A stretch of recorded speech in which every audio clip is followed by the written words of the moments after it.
In this video, we're going to be taking a look at how we can import in all the work that we've created so far from the various programs into UE4 and then build our final model and get it ready and set and prepped for final display.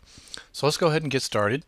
What I want to show you here is that we're in a previous UE4 scene where we had our proxy model and everything that was associated with that.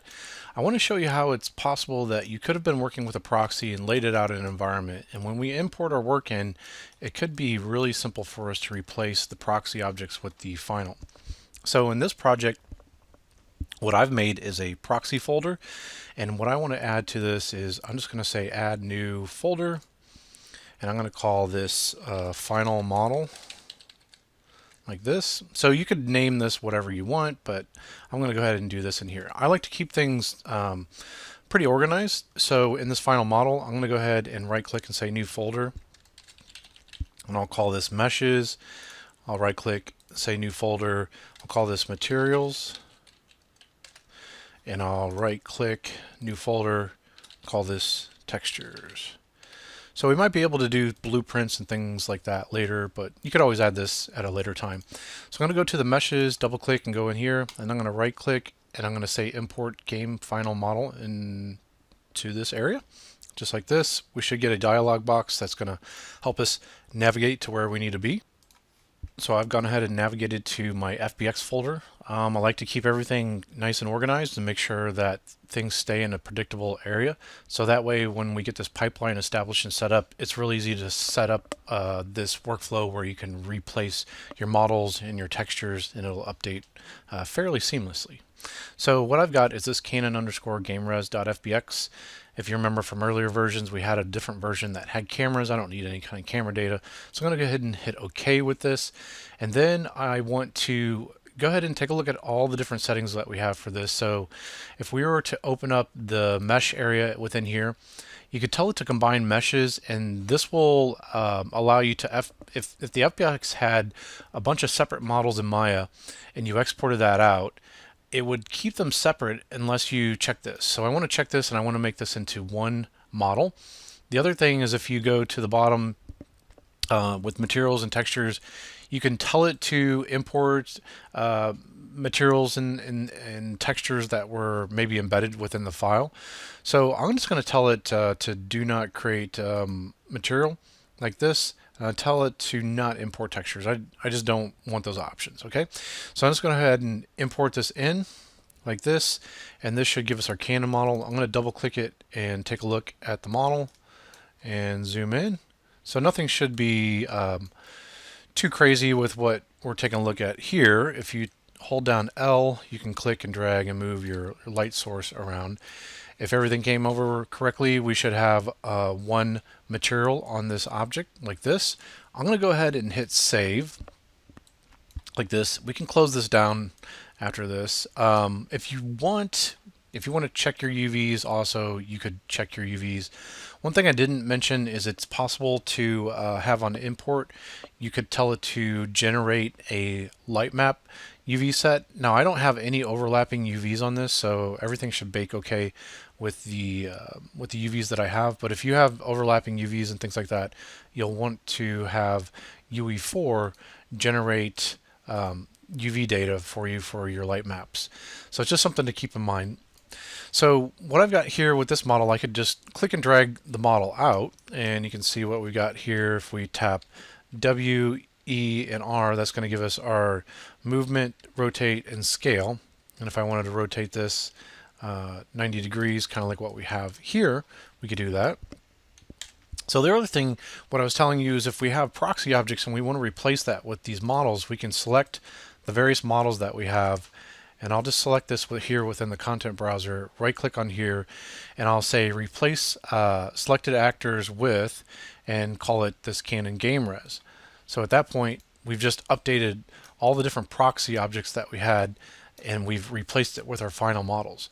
So it can be a nice and easy way for us to have a proxy and use that in our scene, hand that off to other people within the team. They're placing those things within the world, and then whenever you push it through the pipeline and you get a final model, you can go ahead and select all the proxy objects that you have and replace it with final models.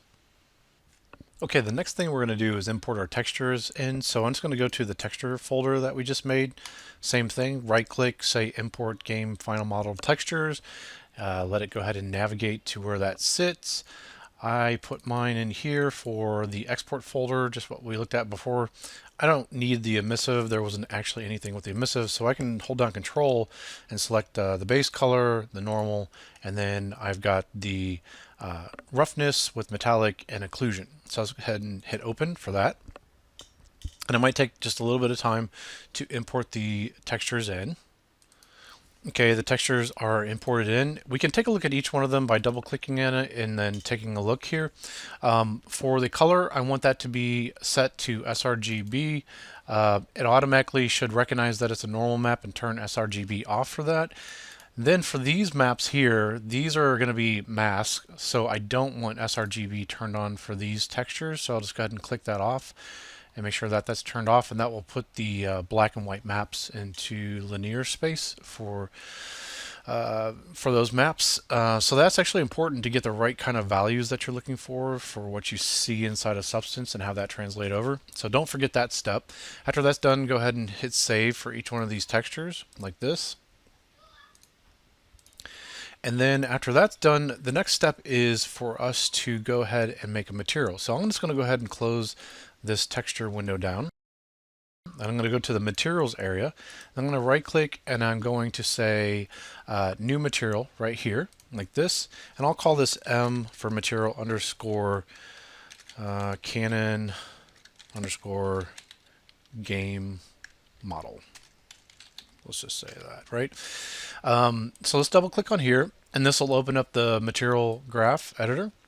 We could use this shader ball that you see in here, but one thing that's kind of cool is if you see this little teapot icon, what you can actually do is go to your meshes area, select your mesh, click on the teapot icon, and then you're going to actually be able to build on this actual model and see it applied to the material in this setting in here.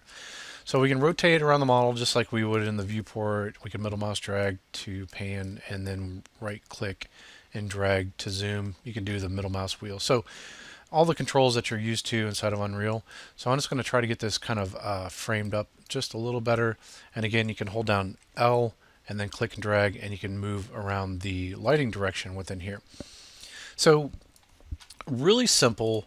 To get the textures in, we can click and drag them in. I'm just going to do this. I'm going to select one, hold down shift, and I can select all of them, and then we can drag them in just like this, right? And then the most simple way to kind of do this is if we take the RGB out for the color, we plug that into base color. We take the RGB out from the normal map and we plug it into the normal area. And then for this one, we have to, I gotta always kind of pay attention to the name on here. And so you can see what we've got is occlusion, roughness, and metallic. So red is going to be ambient occlusion, and then it was occlusion, roughness, and metallic. So this green is going to be roughness, and blue is going to be metallic, like that. And so that should get us fairly close to what we had inside a substance. I'm going to go ahead and just save this material real quick, like this. And eventually I want to be working with material instances. Material instances are very cool because they'll allow you to update values and tweak them, and it allows you to do it in a window that is kind of separate, and it updates really quickly in the viewport. Now, if you do all your tweaking in the last place that we looked at, the material editor, it can take a little while for it to compile these things. So to make a material instance, we can just select the material, right click on it, and say create material instance.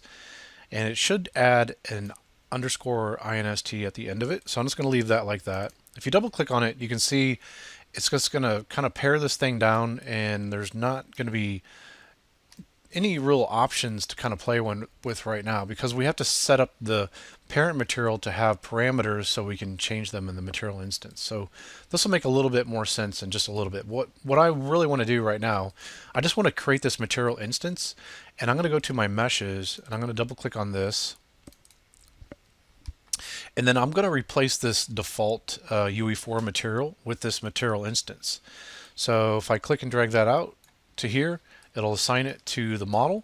And then now at this point, if I hit save, you should be able to see it's going to update that information in the world that we see here like this right now.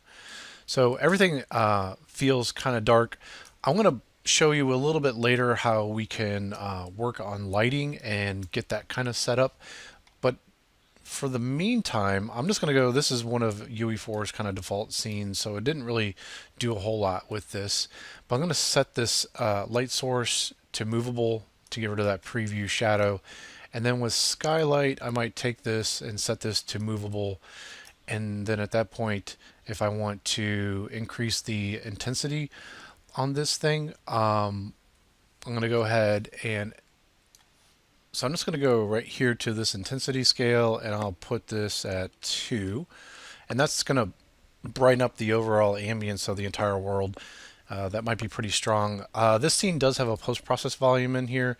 We're going to talk about these things again later and go in more depth in this, but what I wanted to do is see about finding the exposure and then make sure I've got this set to min and max brightness like this and set to 1 and 1 to make sure there's no kind of funny stuff going on with the lighting. So everything should be fairly decent and fairly set up now for this. And then I'm going to hop back on over and then start tweaking this parent material so we can start adding parameter values to it.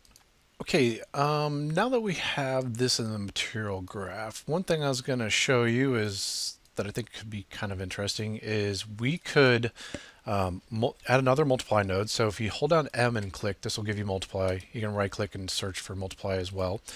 If we interrupt this going from the out from here into the A slot of multiply, if you remember what we had for our RGB values, we could hold down 3 and then click and then right click and say convert to parameter. And then we could call this base color tint like this. And if we multiply something by a color of white, then it shouldn't do anything to it at all, right? Because multiply is a darkening effect.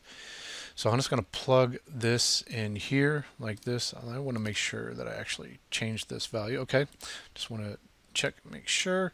And then I'm going to pipe this out into the base color. Now, since we've added a multiply and we did it by white, there shouldn't be any change to this thing at all.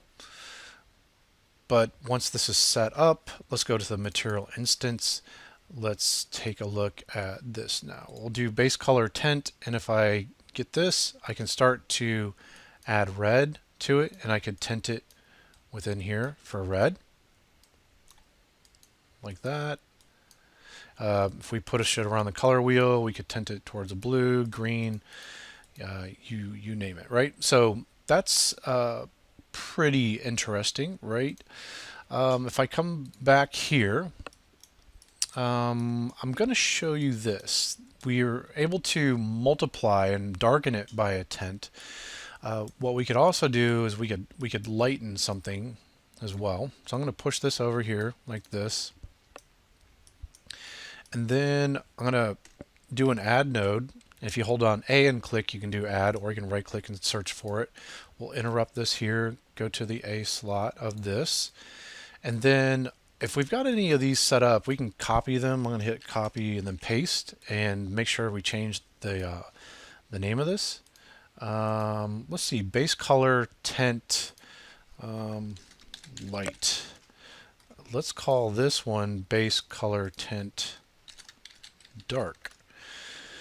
And then with the add node, if I push this into B, if we add color or add value and we make it pure black, then it's not going to add anything. So if we interrupt that, feed it back in here, we go ahead and hit save, we should get the same exact results that we have before.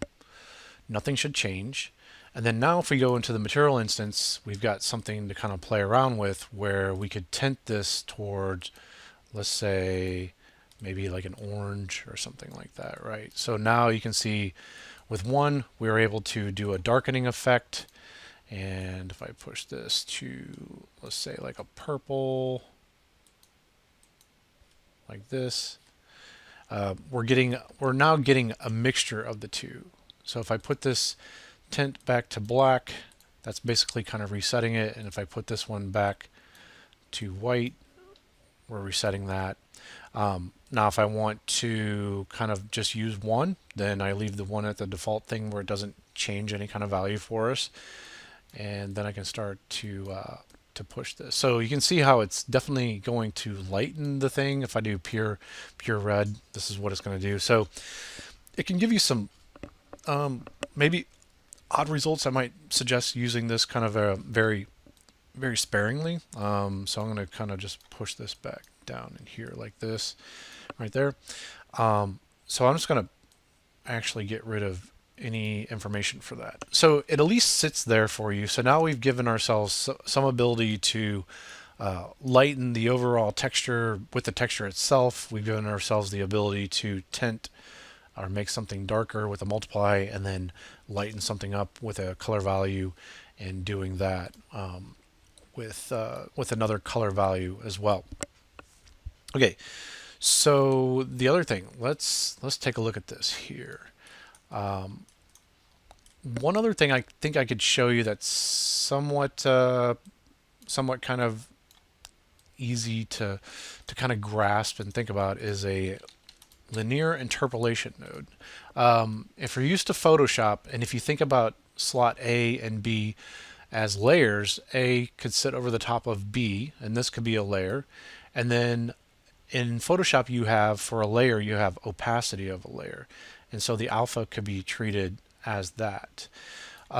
So in this mode, if you're using a lerp node, what we could do is something like this. I'll just go and I will kick out this where the RGB goes into the A slot. And if we double click on this, this will give us a knot that we can insert, and then we can kind of tweak this line to make it flow a little bit nicer. And then maybe what I want is all the tweaks that we have on here, we could feed that into the B slot. And then with an alpha, we could do hold down 1 and click, and then right click and convert that to a parameter. And then we could call this base. Oops, accidentally clicked off of this. We call this base color lerp alpha, like that. And then we can plug this into the alpha slot in here, like that, and then run this into the base color, just like that, and hit save. So what I'm going to do now is I'm going to go into the material instance. We should have this base color lerp alpha. And what I'm going to do is I'm going to just multiply and darken it by this thing here. There's no change because we have to start to introduce some of that change. And this gives us that value for this alpha. So if we double click this, and I'm going to drag this out right here like this to try to explain what's going on here, is we can make all these changes along this line here, and it's going to feed into that B slot. And we wouldn't see any of those changes unless we start to reveal this with the alpha. So when we start to crank up that value of the alpha, it starts to change the opacity of this A slot that sits over the top of B and starts to reveal B that's underneath of it. So that's why we're starting to see this thing show up with this red. And if we set it to 1, then we get the full result of everything that's running through this line down here. But it can be a nice way for us to back things off a little bit. So we did this with our own custom things that we tweaked within here. But think about this. You could have another texture slotted into B. So maybe you've got a variation of this these two textures, and maybe one's got a little bit more wear and tear or some different saturation levels or something like that, or maybe there's a little bit difference in the metal, and you want to get a blend in between those two, you could use this particular setup with alpha to drive that and have some interactivity for how that works. So to close up this little part here, I'm going to go ahead and select all these and then tap C to add a comment to this, and I can call this base color like this. And then this encapsulates everything to where I can click and drag and I can move this thing around. You can click the corners and you can expand these things. But once you start getting a more complex material graph, these things can be pretty nice for you to keep everything nice and organized. Okay, so I'm going to close this down for this section, and then we're going to start looking at adding some additional values for our occlusion, roughness, and metallic, and get that set up. And then after that, we'll take a look at building some nice fake rim light using a Fresnel effect. Okay, let's go ahead and zoom into this area, and I'm going to just right click and move this over and middle mouse to zoom in. I'll make this a little bit larger because we'll be working on this for just a bit. Give myself some space here. I'm going to add a multiply node, tap M. I'm going to do this 3 times just because we're going to do one for each one of these. And then I'm going to run the red here, just plug back out to the ambient occlusion, just like what we had going on here. This one's going to be, the green is going to be to the roughness. And so let's take this green here, then plug this into roughness like this. And then this one is going to be metallic. So let's just run here like that. And then that's going to at least help us to interrupt these different things that we've got. So what I'm going to do is, if you remember, we can hold down one click, and then we can right click and say convert to parameter. And I'll call this just AO override like this, and then plug this in here. If you remember, if we give ourselves a default value of 1, it won't do any changes to anything. So I can take this parameter, copy it, paste it.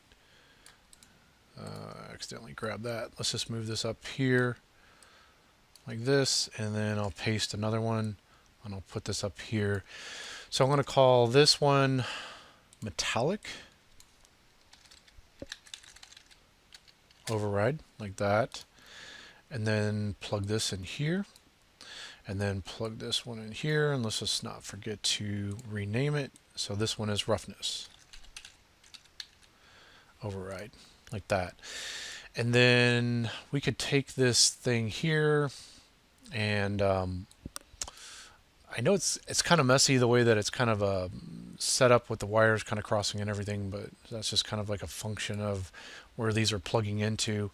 So I can just grab all this here, take a comment, and then just call this occlusion, roughness, and metallic. And then we'll just click and drag and move that off over here like that. Our normal map is not going to change. I know we're going to give ourselves a little bit of room for whenever we go and add to the emissive part and do the fake rim light. But let's go ahead and hit save for this.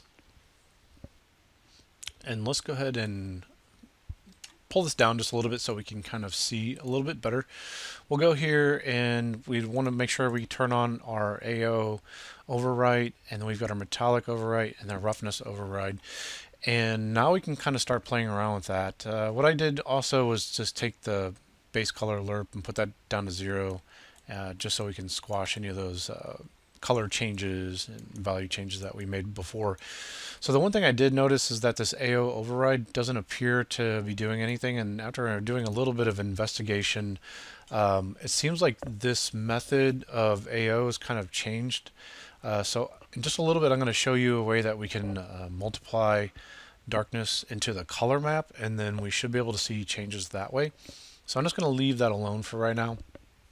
And if we go to the metallic override, this default value is set to 1, and if we drag it to 0, you can see it kind of gets rid of the metallic kind of look, and if we drag it to the right, it'll start to have a bit more of a metallic kind of feel to it.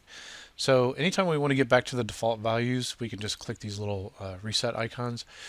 Now for roughness, if we drag it to the right, this becomes very matte, and then if we drag it to the left, as we get closer to 0, it's going to be very reflective and very metallic kind of looking.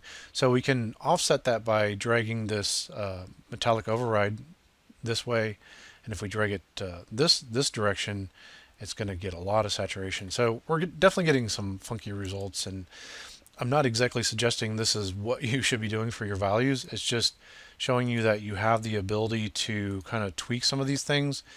And the kind of tweaks that I'm talking about is probably pretty minute. Like if I drag this to the right a little bit, it kind of just tightens up the highlights a little bit and makes it a little bit more metallic kind of looking for the roughness there. And if we drag this way or this way, depending, we can kind of darken it up or we can kind of lighten it up. So it's just some, like I said, some additional controls for you to play around with and kind of tweak. So let's go ahead and tackle the AO problem and then get that fed into the color. So what we could do with this is, if what you remember with the linear interpolation, if we have a version of this where basically if we took this texture and we multiplied it, so hold down M and then click on that, we'll take this, oops, sorry about that, I'm going to hit undo. I'll take this out for the RGB and run it into the multiply. And then we've got the AO from this map, and then I'll just plug it into here. So let's take a look at what this looks like. So the other interesting thing about their material editor is that at any time, if you want to preview just some particular part, you can right click on it and say start previewing node, and it'll show you exactly what you got going on here with just this part. So it's just previewing just that part right there. Now if we just right click on here and say start previewing node, and we just look at the texture, you can see here's what we have. We have the texture, and then this is going to multiply this black and white node. So I can't really visualize just that black and white part, but if we right click on here and say start previewing, notice that it's a much darker in this particular area, right? And so now we've got the color plus this this thing going on here. Now if we hold down L and click for another linear interpolation node, and we click and drag this out, and that sits on A, and then this sits underneath of it, so the multiply part, and then we make a new scalar value, hold down 1 and then click, and then we right click and say convert to parameter. That's one way you can do it. Or you can hold down S and then click, and that'll give you a scalar value, and you can change the name of this, and it already puts it in a parameter mode. So what would we want to call this? AO reveal, like this, and a value of 0 is going to have no AO, and then if we tweak that later, that will give us the ability to change this linear interpolation value. So I was going to give this a try. We're going to hit save. And if we want to stop previewing this, I forgot to tell you, we could right click on this and tell it to stop previewing node like this, and I'm going to pull this down, and then now we'll go to the Canon, and now we should have an AO reveal that we can play around with, and you can see how once we do this, it's going to take that value and go up quite a bit. So now what we're going to do in this part is we're going to add some controls to do some fake rim light using a Fresnel node. So let's just right click and say Fresnel like that. Then just go ahead and click this, and it's going to give us 3 different things that we can kind of play around with. What we're going to do is we're going to feed this into a multiply node. So I just held down M and then clicked on that. And then I like to multiply it by a color. So I'll tap 3 and then click, and then we can right click and say convert to parameter, and then we can call this Fresnel and color like this. And I'm just going to plug, that did not work, all right. Let's do that again.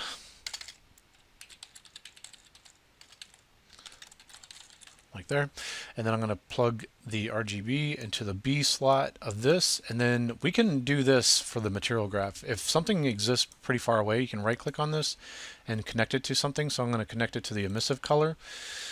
And then what we're going to do now at this point, I'm just going to give this a little bit of value and a little bit of saturation, kind of in blue like that. Now you're going to see that this is going to start to work a little bit. What we want to do is control these different values. So remember, if we do a scalar value that's parameterized, you can hold down S and just click, and like that. And then I'll call this Fresnel. Having trouble getting this typing.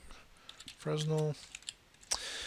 And then EXP. Like that, and we'll plug this in here. And I think what I'll do is give it a value, a default value of 10 to start off with. And then this base reflective fraction in, I'm going to copy this and paste it just so we don't have to create another one and then change the name of it. I'll call this BRF like this. And I think a default value that's really low, 0.01, will work for that. I think that controls like the tightness of the actual Fresnel. This is going to give the fall off, so how wide it kind of goes out. And then the normal, what I'm looking for is pixel normal world space like this, and we'll plug this into normal. And then this should give us all the different controls that we're going to need for this. I'm going to select all this, tap C, and call this Fresnel. And everything should be good for that. I'll push this back over here like this. We'll go ahead and hit save. And then let's take a look at the material instance and tuning this and seeing what we get with that. So what we've opened up is this BRF, base reflection, the Fresnel exponent, and then this Fresnel color that we've got going on here. So with this, let's just do this one first, the exponent, and then play around with that. And you can see if we put this down to a lower value like 5, it's going to really increase this. If we put this at 0.1, it's going to get kind of milky across the whole thing. If we put it at 1, you can see what it's doing there. So let's just take these down just a little bit, and you can kind of see what's going on with the controls of this. So it goes from really broad to pushing this in quite a bit. So if we do 0.05, something like that, and then this, again, with these smaller values, it's going to increase the spread. And if you do larger values, it's going to get it kind of lower. So let's just do something in this range. So I think 5 will be good. And then you can see that maybe you don't really need a whole lot of value for this. Obviously, you can crank up the saturation if you want. If you do that and you pull up the value, you could even overdrive these things and you can make it feel like it's glowing. Now, if you go really high with the values on there, that's where you got to start tweaking these things quite a bit, like this. And then maybe I go even something like that, depending on what you're trying to do, what the effect is that you're going for. So this obviously feels like, who knows, maybe some weird magical effect is kind of happening to it at that point. But if we put this back at something reasonable like 0.5, and we put this back at 0.1, and then this was somewhere about 5, somewhere in there, and then we back off the saturation of this thing a bit, so it's got just a little bit of color, and then we do really low values on this. I'm going to pump it up just a little bit more so we get to see it just a little bit more, and then maybe I'll take this and drop it down just slightly, 2.5. So it's really up to you what you want to choose for those values on there. Now, one thing about this, because it's emissive, that means it doesn't need any light at all to be lit. So if we went to our light source and we went to our intensity and put this at 0.25 or 0.1, something really, really low, and then our skylight, if we took that and the intensity scale and put that at 0.1, you can see everything's going to be really dark in the scene, but that value of this, because it's fed into emissive, will never change. So it's just something to keep in mind, something that you want to keep an eye on. So I'll go ahead and put this back on here in the intensity scale. We had that at 2. And you can see how much lighting is actually coming from that skylight. So that's actually pretty darn high.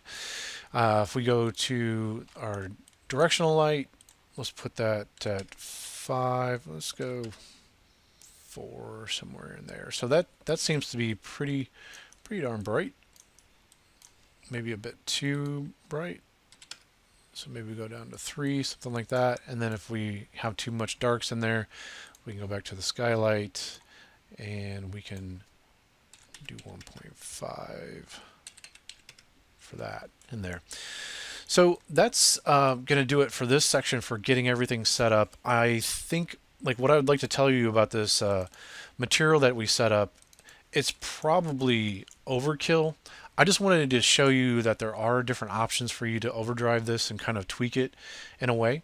So you might only choose to do just very few of these things. Maybe you give yourself the ability to darken or lighten, and that's about it. Maybe you give yourself the ability to kind of tweak the AO a little bit and then set up this Fresnel. But I at least wanted you to get somewhat exposed to the power of the material editor graph, and that you have a lot of tools at your disposal. So I didn't even get into doing a power node. If you do a power node, that's kind of like adding contrast to things. So there's definitely a lot more that can be done with the nodes within here. But I think this should give you a nice start for giving you the ability to at least get your materials in here, set it up in a way that you can start to tweak any of the values and any of the things that you see coming from Substance Painter. Now, there was only, I guess, one last thing that I kind of really wanted to emphasize, and we could do it at a later point, but I think it still works okay at this point, and that would be the fact that we now have a pipeline set up, and we can do changes to our model, and if we did any kind of changes to our model, we could right-click on it, and if we kept the model location exactly the same as what it was before, if you make the change, save it in, like, say, Maya, you can just right click and say re-import, and it'll re-import this. Or you could use the re-import with new files. So that's if you need to change the file location, or you can't find it, or you want to use a whole new file altogether to replace it with, you can re-import with a brand new file. So you've got options for that, and then you also have options for your textures. So if we're over in Substance, and what I noticed from over in UE4 was the purples that existed within this area, because I added this part to the wood, and you remember we added a gradient to it. That seemed to be a lot more saturated over in UE4. So what we could do is go to our section that we had inside of here, and then maybe our AO is a little bit just too saturated too, and so we could maybe drop that back a little bit. And then if we went to our gradient that we had this top gradient, and we had bottom gradient, and the bottom gradient is giving us the purple value that we had. And so if we were to drag this over this way and get rid of some of the saturation on it at that point, we could go ahead and just save our file, and obviously that's going to save our Substance Painter file. But if you remember from what we did to kick out our textures, if we go here, after it's done saving, we can go and export textures, just re-export, and everything should export into the same location. So it should spit those out. And if we've kept everything the same, we can hop back over to UE4, and then all we need to do is re-import back in this color texture. So I'll just right click and say re-import, and it might take a second or two, and then you can see that it's going to re-import that material or that texture for us, and then we can right click and then say save, and it can kind of back it off. But maybe the purple value that we see, if we take it off lit and put unlit, you can see what's actually being driven with just the color. So Maybe part of what's going on is some of that purple is actually being driven by the skylight. Sometimes that adds color information to things. So, but you at least have yourself a way to make changes and then push things through for the changes that you have, and start to get predictable results. Now I'm going to end the video here, and we're going to go to our last and final video, and I'm going to show you some techniques for setting up things in a way that we can get nice quality kind of renders outside of UE4 and get everything set up for display for portfolio purposes.